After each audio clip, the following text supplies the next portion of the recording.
Hello, Jess here from Nigezza.blogspot.com. I'm here today to show you the process I go through when making a box.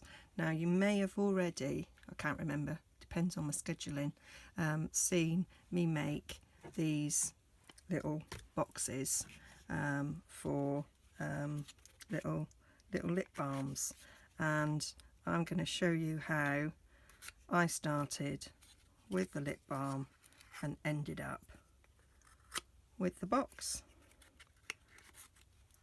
So there's what I did. So the first thing I do when I'm looking at designing a box, obviously this is going to be quite a little box, is I measure it. So I work out what the dimensions are. So I take my scissors, ruler even, so that's like 1 3/4 across by 1 1/4 deep. So I'm going to add a little bit of room to that for it to sit. So I need to write those dimensions down because they will go clean out of my head. So they are 1 1/4 high and 1 3/4 deep diameter. So I've got that written down, and so then I'm going to add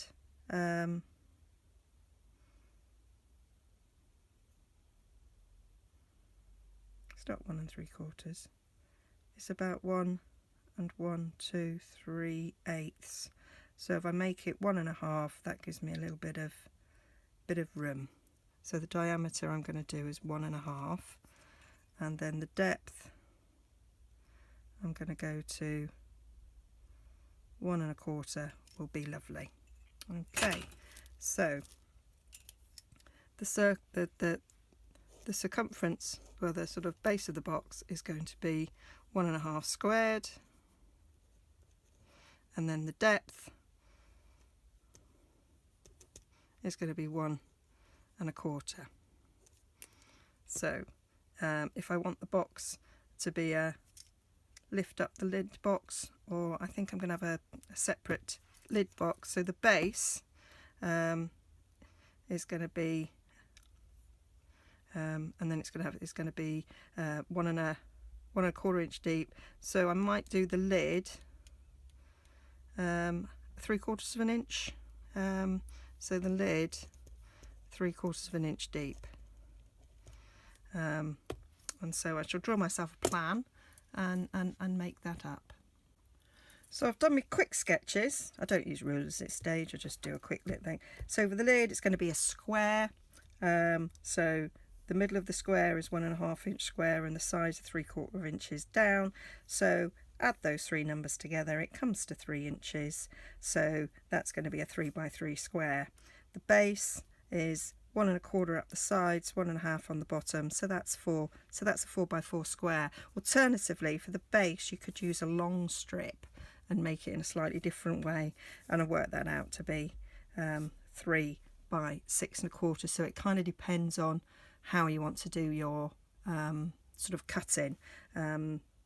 I think I'm going to go for the square ones because I just think that would be more economical. If I'm using 12 by 12 pieces of cardstock, I probably get more out of using it with that measurement than this measurement. Just my thoughts. So that's how I do. So now I'm going to get started. So then my next stage is to use some cheap cardstock to make it up and see how it looks.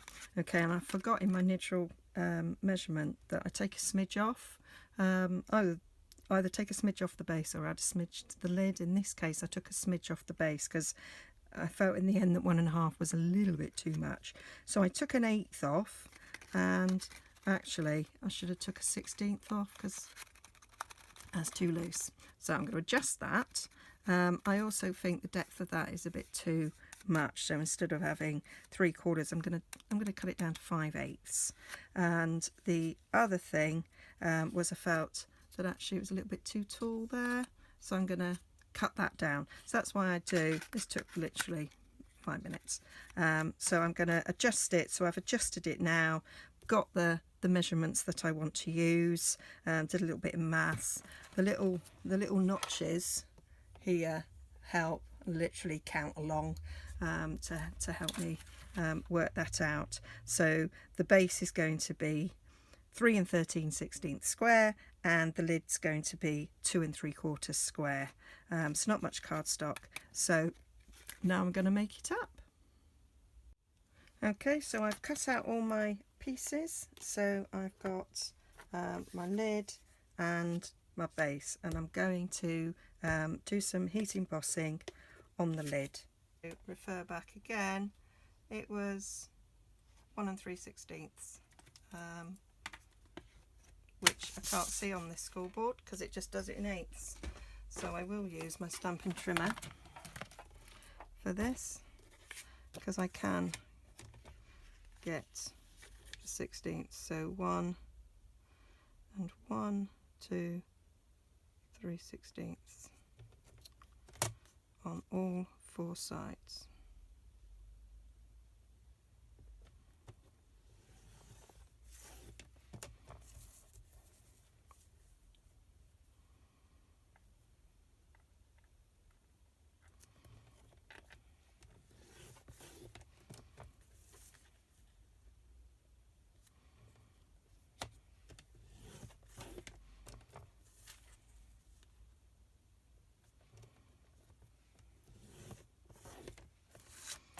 And then the base was 5/8.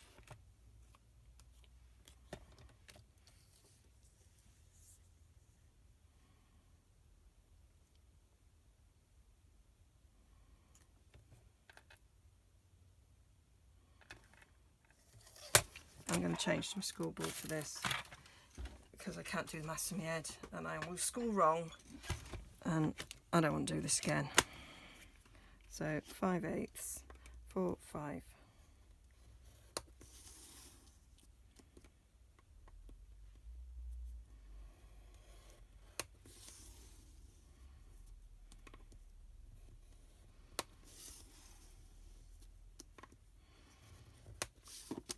I would have done it right had I not been on camera, I'm sure, but it's too dangerous when that camera's on. So I will just fold and burnish.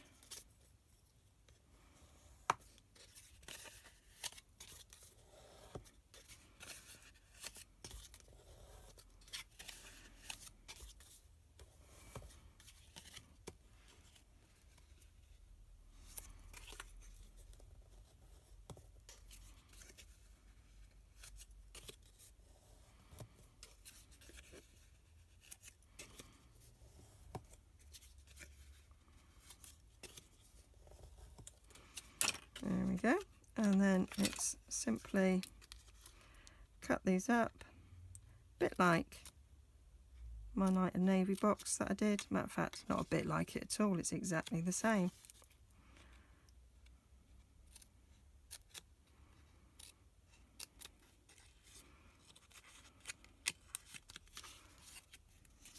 Cut up and notching.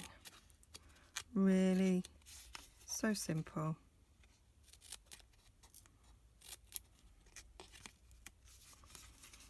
Notch the sides.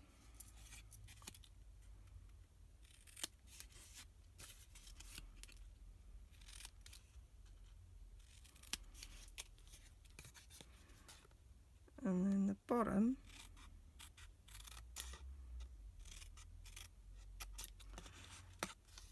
I'm going to go round, I'm going to rotate it so that you only get one thickness of bulk on each side instead of 2 on 2 sides and none on 2 sides. I just think it will help it sit better. And then we'll notch these out and cut them down. That one isn't notched properly to the edge. And then cut them down about halfway.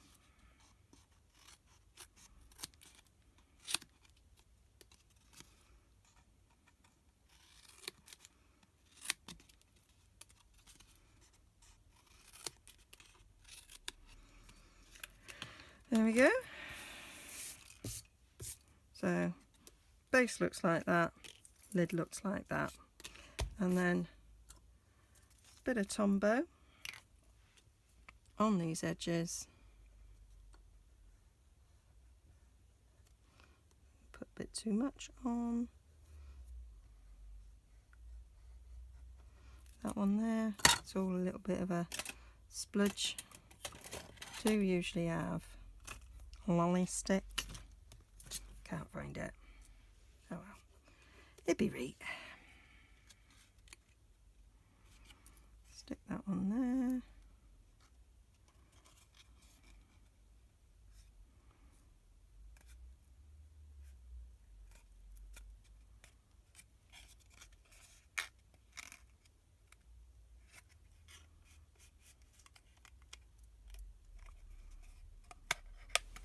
Oops. There we go.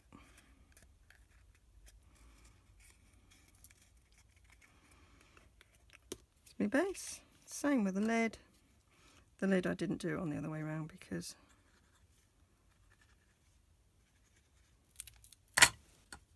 don't think it matters so much on the lid because it's just going over the box, whereas the box has actually got something in it.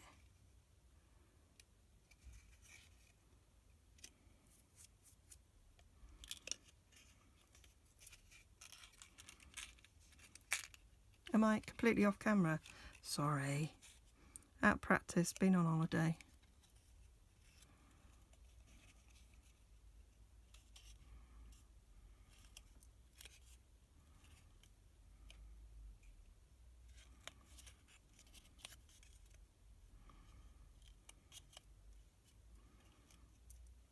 And then take my bit of Cherry Cosmopolitan, fits in there nicely, and the lid is nice and snug on the top, and that is really cute as it is. But I think I'm gonna put something on the top to make it a little bit special. So that's it. So you take your basic design and then you just change up what you do to decorate it, and you can use different papers and cardstocks and get some quite different looks. So quite easy, and then you just change the dimensions depending on what you're making your box for. Okay, I hope that's useful. See you again soon. All the details are on my blog. Go over there and take a look.